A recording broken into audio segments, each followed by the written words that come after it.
이 시간 주시는 하나님의 말씀은 히브리서 11장 1절에서 6절이 되겠습니다.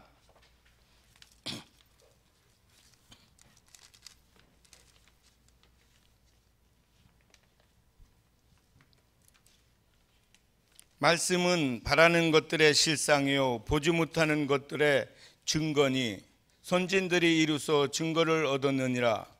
믿음으로 모든 세계가 하나님의 말씀으로 지어진 줄을 우리가 아나니 보이는 것은 나타난 것으로 말미암아 된 것이 아니니라.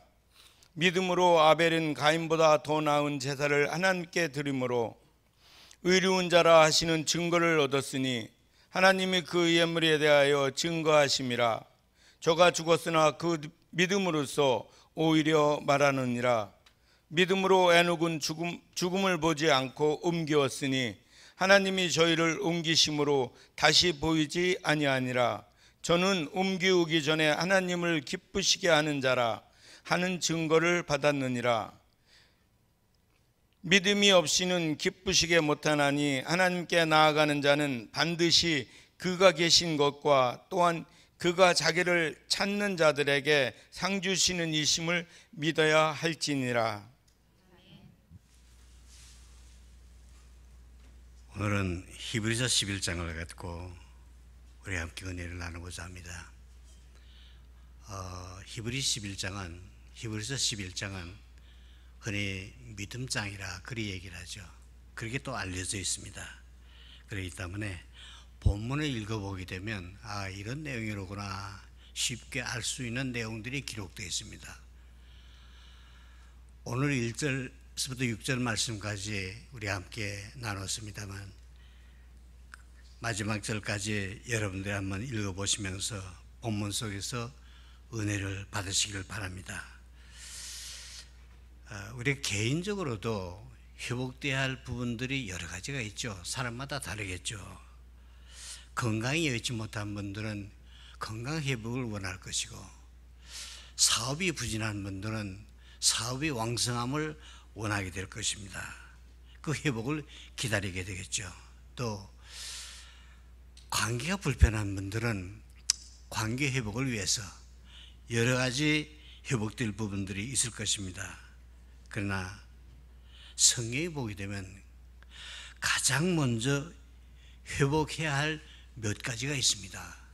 그 가운데서 오늘 하나님의 말씀 회복에 대해서 함께 먼저 생각을 해보려고 합니다.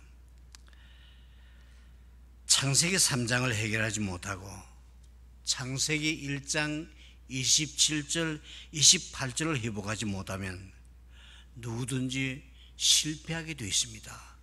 성경이 그렇게 기록되어 있습니다. 아무리 훌륭한 사람이라 할지라도 이 부분이 해결되지 못하게 되면 실패한다. 그 말씀을 성경에 기록해 놓은 것입니다.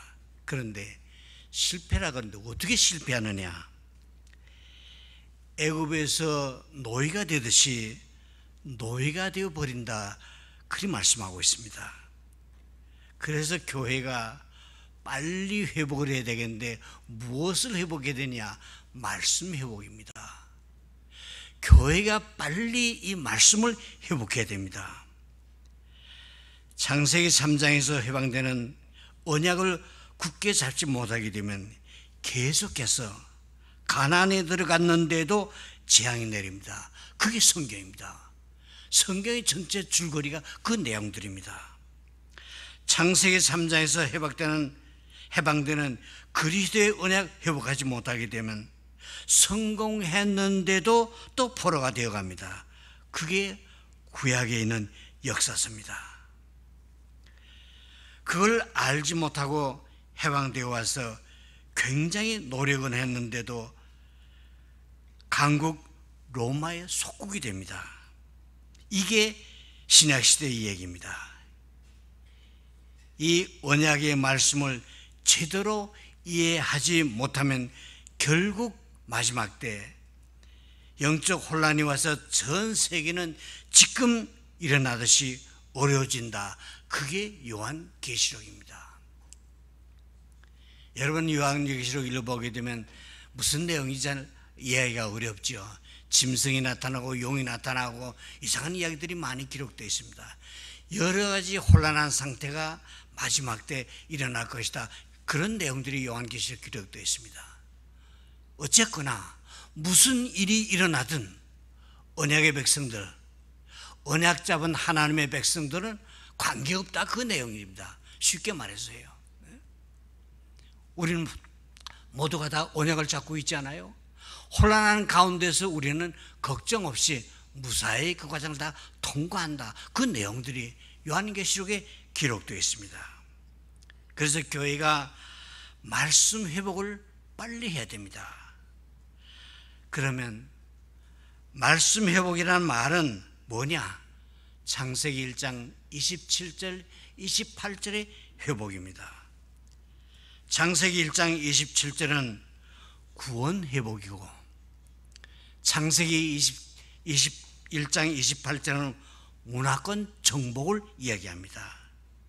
이 문제를 해결하지 않으면 안 되는 중대한 문제들입니다.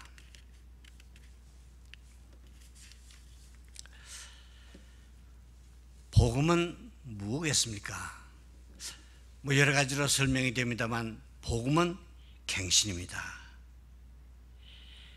갱신이란 뭘 말합니까? 다시 새로워지는 것을 얘기하죠. 여러분, 우리는 모두가 다 복음 받은, 복음을 마음속에 간직하고 있는 하나님의 백성들입니다. 그렇다면 나는 변해야 되는 것 아니겠습니까? 그걸 지금 얘기하고 있는 겁니다. 번데기는 허물을 벗어야 나방이 되죠. 신앙인은 옛사람을 벗어버리고 새사람을 입어야 합니다. 골로새서 3장 8절 말씀해 보게 되면 새 사람이 버려야 할 것을 버려야 될 내용들이 거기에 나옵니다. 3장 8절 말씀해 보면 분과 악의와 회방과 입의 부끄러운 말을 벗어버리라 그랬거든요. 분이 뭡니까? 분노요. 좀 알기 쉽게 말하면 신경질 나는 것이죠. 신경질 안 부리는 사람이 어디 있겠습니까? 저보고 그럽니다. 목사이기 때문에 그런 거 안 부릴 거라고. 왜요? 나도 사람인데요. 때로는 큰 소리도 나죠. 신경질 내죠. 근데 목사이기 때문에 안 그러려니 생각하는데 안 해요. 근데 왜 이 분노를 버려야 된다 그랬냐? 이 분은 자기의 심정을 찌르는 무기이기 때문에요. 결국 뭡니까? 자신을 해친다는 얘기예요. 자기 자신을 해코지 하는 무기가 바로 이 분노입니다. 창세기 4장에 보면 가인은 분노를 억제하지 못해서 동생 아벨을 쳐 죽이는 사건이 일어납니다. 그래서 역사상 첫 번째 살인자가 됐습니다. 분 때문에요. 분노를 억제하지 못해서, 이것을 소화시키지 못해서 살인자가 되어버린 것입니다. 애굽에서 나온 이스라엘 백성들이 광야를 가다가 참 불평을 많이 했잖아요. 배고프면 먹을 것이 없다, 물 없으면 목마르다. 되는 대로 사건만 있으면 하나님과 모세를 향해서 분노를 터뜨리는 백성들이 이스라엘 백성들입니다. 그런데 물이 없어 가라다고 하나님과 모세를 불평했습니다. 그랬더니 하나님께서 모세에게 말씀하십니다. 야 모세야, 저 바위를 명해서 물을 내라. 그리고는 저들을 마시게 만들라. 그런데 너무나 시달리다 보니까 모세가 어떤 사람입니까? 민수기에 보게 되면 하나님이 모세를 향해서 그러잖아요. 온유함이 지상의 극한 사람이라. 하나님 앞에 철저하게 길들임을 받은 사람이 모세입니다. 그런데 너무나도 백성들이 괴롭게 하니까 화딱지가 나서 분을 참지 못했어요. 지팡이, 자기 총재산인 지팡이를 들어서 반석을 치지 않아요. 반석을 쳐서 물을 냅니다. 그때 모세가 그랬지, 야 이것들아, 내가 이 반석을 치서 물을 내랴? 그걸 쳤단 말이에요. 하나님이 뭐라 그랬습니까? 치란 소리 안 했어요. 명해서 물을 내라 그랬는데 분을 참지 못해서 자기가 들고 있던 지팡이로 반석을 쳤더니 물은 나왔는데 이 한 사건 때문에, 한 번의 이 실수 때문에 그렇게도 들어가고 싶어 했던 가나안, 모세는 들어가지 못했잖아요. 모세가 마지막에 그러죠. 하나님, 나 한 번만 용서하고 가나안 땅에 들어가게 했어요. 그랬더니 하나님께서 족합수다, 그만히 얘기해라. 그리고 가나안 땅을 바라보긴 했지만 들어가진 못하고만 느보산에서 그 영혼을 하나님 앞에 올라가죠. 분노한 뭐라고요? 자기 자신을 해코지 하는 무기입니다. 이게 참, 저도 양심의 가책을 받으면서 이 준비를 했는데요. 저도 종종 지금 둘이 같이 사니까요, 집사람한테 큰 소리 치거든요. 그래 놓고 또 내가 이거 사탄에게 놀이개감이 됐네 그러면서도 이거 못 참는 거예요. 내 스스로가 못 참는 것이지 누가 나 성질 돋구는 거 아닌데도 그렇거든요. 그러나 여러분, 이제부터 기억하십시다. 분노요, 내 자신을 찌르는 무기라는 사실을요. 그래서 버려야 될 것을 버리라 말하면서 분 제일 먼저 얘기를 했습니다. 골로새서 3장 8절에서요. 두 번째로는 악이, 타인을 해롭게 하려는 악한 감정, 이거 악이라 그러거든요. 사울 왕은 다윗을 향해서 악의를 가졌던 사람입니다. 다윗이 무슨 잘못한 게 있는 것도 아닙니다. 다윗이 누굽니까? 풍전등화 같은 국군을 건진 공신이요, 사울 왕의 사위가 되는 자식이요. 그런데 왕위를 다윗에게 주지 않으려고, 자기 아들에게 물려주려고, 저놈의 자식이 살아있는 동안 내 아들이 왕이 못 될 것이다 그러고는 다윗을 죽이려고 얼마나 쫓아다녔습니까? 이렇게 억울함을 당하면서도 다윗은 끝까지 기름 부어 세움 받은 하나님의 종이라 하는 이 사실 때문에 피해 다니잖아요.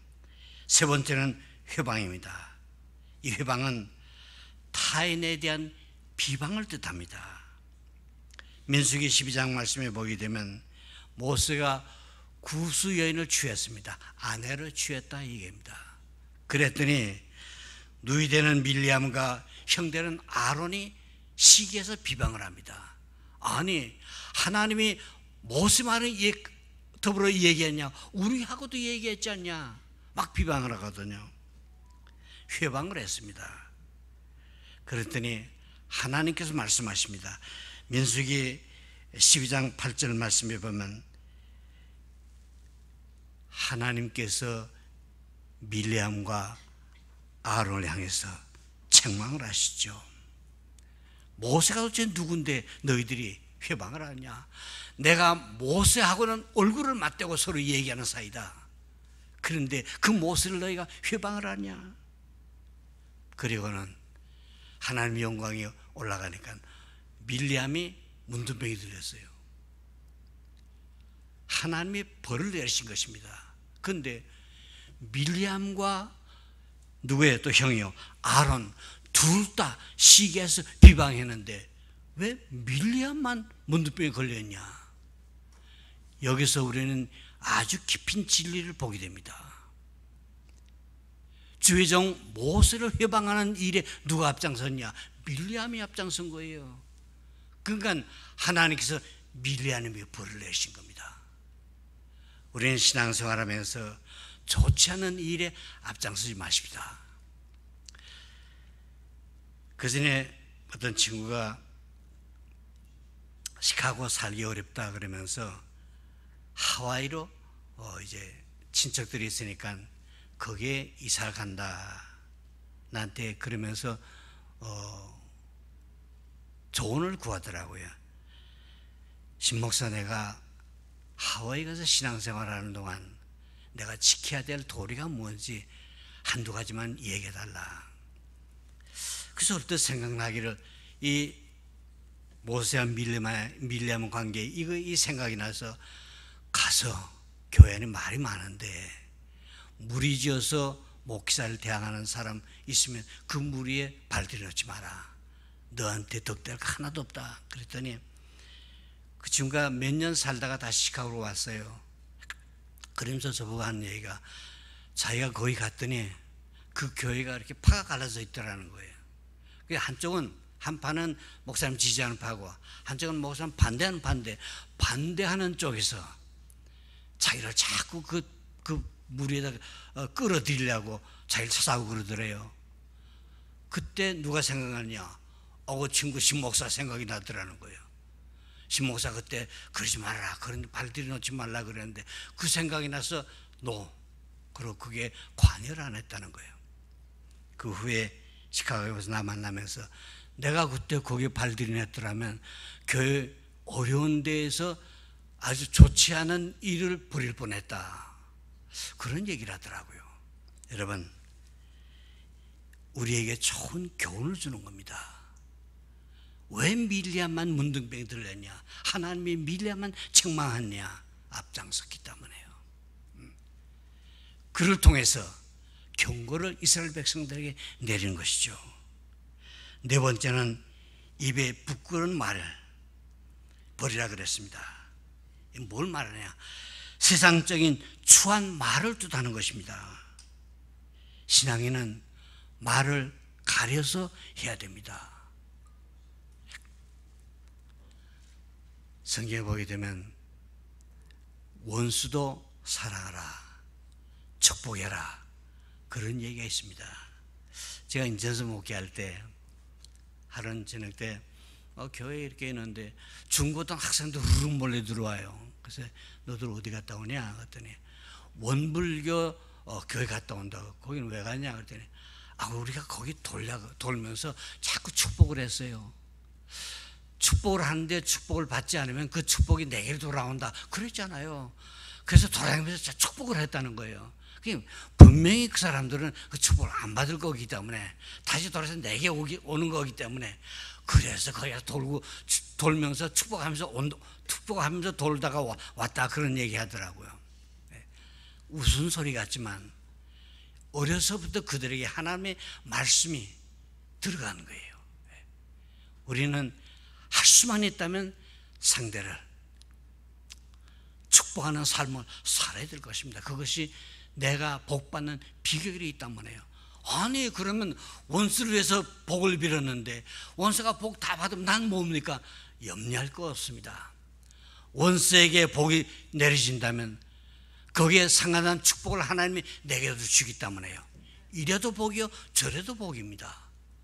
복 받을 이야기만 우리는 하십시다. 자, 그 다음에 신앙인들은 잊어버려야 할 것을 잊어버릴 줄을 알아야 됩니다. 당했던 괴로움이 왜 없겠습니까? 모략중상의 아픈 상처들이 왜 없겠습니까? 멸시당한 일도 있죠. 천대받는 일도 있죠. 내 인생을 망가뜨리던 사건도 없지 않아 있을 것입니다. 이런 것 잊어버려야 한다는 것입니다. 왜냐? 잊어버리지 않으면 서로가 원수되기 때문에요. 그러면 어떻게 되냐? 사탄은 매사의 모든 것들을 두루 살펴보는 이 사탄은 절대 이런 부분들을 이용해서 우리를 공격하지 않았으면 좋겠죠? 천만의 말씀이요. 사탄은 이 일을 이용해서 이런 부분들을 이용해서 나를 공격합니다. 이조시대에 그런 얘기가 있잖아요. 아버지가 숨을 거두면서 아들의 손 붙잡고 얘기합니다. 아들아, 저 웃동네 아무개 진사댁 날 그때 이렇게 괴롭혔느라, 우리 집안에 이렇게 못살게 굴었느라, 내가 원수를 갚지 못하고 죽는데 너희 내 원수, 애비의 원수를 갚아줘야 된다. 자, 아버지의 유언인데 아들은 평생 이걸 붙잡고 어떻게 하면 저 진사, 이 진사댁 저거 원수를 갚겠는가, 그 생각만 하면서 사는 거예요. 이게 누구의 장난입니까? 사탄이 이 틈을 타서 공격을 하는 겁니다. 우리는 잊어버립시다. 하나님 앞에 맡기십시다. 그러면 하나님께서 다 갚아주시죠. 저도 성격이 못됐습니다. 못돼서 좋은 소리 못 들고 그러는데, 한 가지는 수십 년 동안 목회를 하면서 이런 일 저런 일, 볼 것 못 볼 것 다 보면서 지나왔지만, 그때마다 이건 내가 한번 선거도 붙이고 해야 되겠다, 그런 적이 딱 한 번 있었어요. 다른 일들은 다 하나님 앞에 맡겼습니다. 강대 앞에 엎드려서 하나님 이렇습니다, 다 아시죠?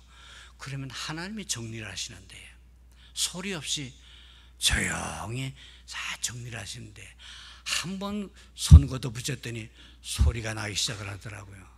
아, 신목사 저거 이야 성격 더럽다고 소문이 자작이 번지더라고요. 그래서 아이고 하나님 잘못했습니다 그러고 회개를 했는데, 그 다음부터는 다시 선거도 붙인 일이 없었습니다.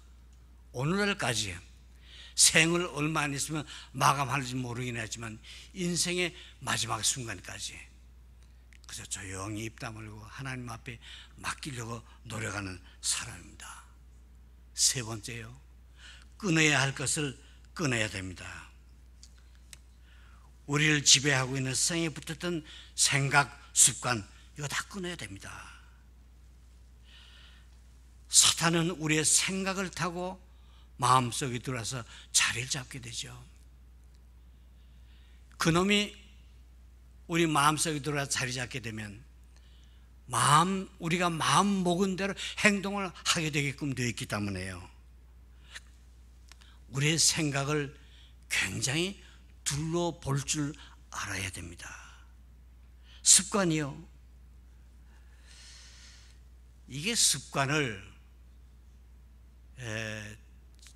정리를 못하게 되면 그게 그만 체질화 되어버리고 말죠. 도둑놈 있잖아요. 놈자부터 죄송합니다만, 도둑놈이 왜 도둑질하는 걸 끊지 못하냐면 쓰리꾼도 그러잖아요. 쓰리꾼은 손목 자르고, 손목을 자르면 안 돼요. 손가락 자르고 맹세해도 또 한다는 거예요. 자기도 모르게 상대방 주머니에 손이 들어간대요. 체질화 됐기 때문에요. 이조시대 얘기를 자주 합니다만, 이조시대 사형수는 그 사형장으로 나갈 때 마지막 가는 길이다. 그래서 업고 나간대요. 업고서 이제 사형장으로 가서 그 사형을 시키는데, 한 번은 사형서가 업혀가면서 보니까 자기를 업고 가는 사람이 상투에다가 금비녀를 꽂았단 말이에요. 금비녀요. 금으로 만든 비녀요. 손이 뒤로 묶여 있으니까 손으로는 그 비녀를 빼지 못하잖아요. 그러니까 업혀가면서 입으로 그 금비녀를 빼고 있더라는 거예요. 죽으러 나가는 사람이 그 금비녀 무슨 필요 있겠습니까? 도둑질하는 이 일에는 쓰리꾼 뭐 하는 식으로 그만 체질화되어 있기 때문에 죽어가면서도 그 물질을 탐하는 거예요. 습관이 이렇게 무서운 겁니다. 이 부분들이, 지금 말씀드린 이 부분들이 안 되면 그 분야에서 필요 없는 사람이 되어버리고 맙니다. 그리 되면 어려움은 지속되는 것이죠. 성경에 보면 이 부분이 잘된 사람들이 언약의 사람들입니다. 오늘 우리가 함께 봤던 히브리서 11장에 기록되는 믿음의 선진들, 이 사람들은 다 이 부분이 잘된 언약 잡은 사람들이 기록되어 있습니다. 복음을 받았으면 옛사람에서 새로워져야 합니다. 복음 받기 전에는 마음에 안식이 없고, 마음에 기쁨이 없고, 안식이 없고, 평안이 없고, 기쁨이 없었습니다. 늘 마음이 초조하고 불안하고 조급했습니다. 그러니 세상에 빠질 수밖에 없습니다. 육신의 향락에 빠질 수밖에 없습니다. 허무에 빠지게 되죠. 그런데 복음을 받고 보니까 복음 때문에 이런 사람들의 삶이 변화가 일어났습니다. 그러니 감사가 나올 수밖에 없는 것입니다. 왜 내 입에 감사가 없습니까? 자신을 돌이켜보는 기회가 되어야 될 것입니다. 복음을 통해 갱신된 나의 모습이 바로 전도의 실체입니다. 여러분, 주 예수를 믿으라. 그리하면 너와 내 집이 구원이 있으리라.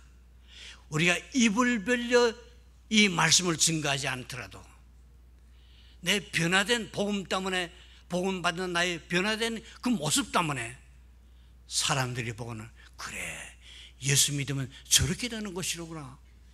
그러고 그렇다면 나도 한번 믿어야 되겠다. 이게 복음의 실체입니다. 내 자신이요. 복음 받고 변화된 내 모습이 복음의 실체라는 얘기죠. 사도 바울은 어떤 사람이었습니까? 믿는 사람들을 핍박하던 핍박자였습니다. 자기 자신에게 고백했잖아요. 사도 바울이 다메섹에 있는 예수 믿는 사람들을 잡아올리기 위해서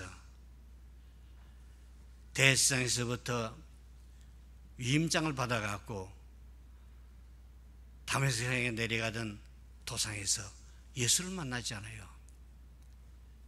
예수를 만났다는 것은 누구를 만났다는 얘기입니까? 복음을 만났다는 얘기입니다. 바울에게 누가 전도했습니까? 하나님이 직접 바울에게 전도한 것입니다. 성경 신구약을 통틀어서 오직 유일한 사건입니다. 하나님이 바울에게 복음을 전한 거예요. 왜냐? 이방인에게 복음을 전하는 일에 바울이 필요했기 때문에요. 하나님께서 복음을 전했죠. 다메섹 도상에서 그리스도를 만난 이후에 바울은 변화가 일어났습니다. 핍박자가 복음을 증거하는 사역자가 됐습니다. 그래서 바울은 전도의 실체가 되어 있습니다. 우리나라에 김익두 목사라는 분이 있었죠. 깡패였습니다. 유명한 분이죠, 이 사람이. 저작거리에 나타났다 그러면 사람들이 다 피했다 그러잖아요. 돈을 뜯어가고 뭐 만나는 사람한테 주먹질하고 그러니까요. 그런데 미국 선교사가 이 김익두한테 복음을 전했습니다. 복음을 전하는 이 선교사를 박치기 해서 막 피 터지게 만들었어요. 그런데도 계속해서 복음을 전하거든요. 복음을 전한 그 복음이 이 김익두의 마음속에 들어가 자리를 잡기 시작을 했습니다. 김익두가 변합니다. 그래갖고는 예수를 믿게 됐어요. 그리고는 목사가 됐습니다. 예수 천당을 외치면서 복음을 증거한 사람이 바로 김익두 목사거든요. 한국 교회사에서 위대한 족적을 남긴 사람입니다. 옛사람이 변해서 새사람이 되어버린 겁니다. 출애굽한 광야 백성들, 이스라엘 백성들을 얘기하는 것이죠. 이 사람들은 갱신 못하고 실패한 대표적인 무리들입니다. 결국 이 무리들은 가나안 땅에 들어가지를 못했습니다. 왜 못 들어갔습니까? 갱신을 못했기 때문에요. 예수는 믿는다 그러면서 갱신을 못하게 되는 사람들은 광야의 이스라엘 백성들을 바라볼 필요가 있습니다. 유대인은 근원적으로 갱신이 안 됐다. 그래서 얻어맞은 겁니다. 그런데 언약의 백성들은 갱신이 잘 되었습니다. 특히 초대교회는 갱신을 잘했습니다. 히브리서 11장에는 믿음의 선전들의 이름이 쭉 기록되어 있습니다. 구약의 믿음의 인물들 총 동원되어 있습니다. 모두가 언약의 사람들입니다. 흔히 사람들이 생각하기를 머리를 잘 쓰면 살 것 같지만 끝에 가보면 아닙니다. 신앙인은 언약을 잘 붙잡아야 합니다. 언약 붙잡고 믿음 가지고 승리해야 됩니다. 그 어떤 단체가 일어나도 하나님의 언약을 바꾸지를 못했습니다.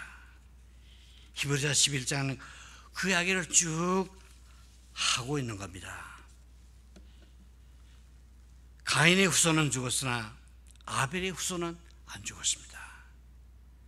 하나님과 동행하고 죽음을 맛보지 아니한 에녹을 말하면서 우리에게도 이런 축복을 주실 것을 하나님은 말씀하셨습니다. 노아는 은혜 받은 사람입니다. 방주를 만들어서 한 세를 살리려 했고 하나님의 언약을 전달한 사람이었습니다. 어떻게 하면 우리가 이 언약을 받을 수 있겠는가? 이게 중요한 일이죠. 하나님이 정말 살아계시다면 우리도 이 은혜를 받아야 되는 것 아니겠습니까? 우리가 하나님 자녀 맞다면 기도 응답 받아야 되지 않겠습니까? 그리 되면 모든 문제가 다 끝나는 겁니다. 하나님의 응답을 받으려면 100가지를 붙잡는 것이 아니라 하나님이 가장 원하신 것, 이거 한 가지만 붙잡아야 하는 겁니다. 그러면 이 한 가지만, 하나님이 원하신 이 한 가지만 붙잡으면 나머지 것은 다 해결되게끔 되어 있습니다. 근데 왜 안 되냐? 엉뚱한 것 붙잡으니까요. 허망한 것들을 잡고 있으니까 안 되는 것이죠. 히브리서 11장 8절 말씀에 보면 그렇습니다. 아브라함은 자기의 아들이 죽으면 하나님이 살릴 것을 믿었다 그랬거든요. 나이 많아 죽은 자와 방불한 아내 사라가 아이를 낳으려는 하나님의 능력을 믿었다고 창세기 18장은 말하고 있습니다. 어떻게 하면 우리도 이 능력을 믿겠는가? 요셉은 하나님이 함께 하신 비밀을 알았기에 어디 가도 괜찮았습니다. 노예로 잡혀가도 그랬고 감옥에 들어가도 그랬고, 그러면 어떻게 하면 우리가 이 은혜를 받겠는가?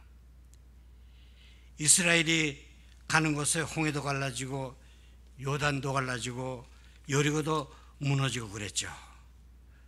이런 하나님의 은혜를 받는다면 아무것도 문제될 것이 없을 것입니다. 우리가 살아가면서 상황을 흔히 보게 되죠. 그런데 상황을 보지 말고 배워서 역사하시는 하나님을 바라봐야 할 것입니다. 이스라엘 백성들이 앞을 바라보니까 홍해가 막혀 있습니다. 뒤를 바라보니까 이스라엘 군대들이 따라오고 있습니다. 이것을 바라보게 되면 죽게 되시죠. 그러나 홍해 바다를 창조하신 하나님, 잡으려는 군대인 애굽인들의 생명을 주관하신 하나님, 이 물에 빠지면 영혼을 불러가신 하나님, 그 하나님을 바라보는 자에겐 문이 열려지게 되는 것이죠. 무슨 얘기입니까? 상황을 바라보지 않고 배워서 역사하시는 하나님을 바라보게 되면 문은 열린다는 이야기입니다. 그러기 위해서는 언약을 붙잡아야 될 것입니다. 여러분, 하나님이 지금도 살아계십니까? 어떻게 이걸 아십니까? 하나님 지금도 응답하십니까? 어떻게 하면 됩니까? 이게 문제죠. 여기에서 중대한 문제 세 가지가 나옵니다. 첫째는 우리는 육신을 가지고 세상에 살기 때문에 이런 영적인 문제를 알 길이 없습니다. 둘째로 죄로 말미암아 세상 가운데 살다가 지옥으로 가게 됩니다. 세 번째는 이 엄청난 배후에는 사탄이 역사한다는 사실입니다. 이놈은 우리의 영적인 문제를 자꾸만 장악합니다. 이 사건이 창세기 3장 사건입니다. 왜 우리가 자꾸 예수 이름만 불러야 됩니까? 사탄은 지금도 역사하고 있기 때문입니다. 주님이 재림하시는 날 완전 종결되지만 주님 재림 전까지 계속해서 이놈은 작업을 합니다. 우리가 청하지도 않았는데 조용히 우리의 안방까지 들어오는 놈이 이놈이죠. 우리가 구원받았는데도 자꾸만 우리를 건드립니다. 그래서 이야기를 다 하고는 중요한 답이 히브리서 12장 1절과 2절 말씀에 나타나게 됩니다.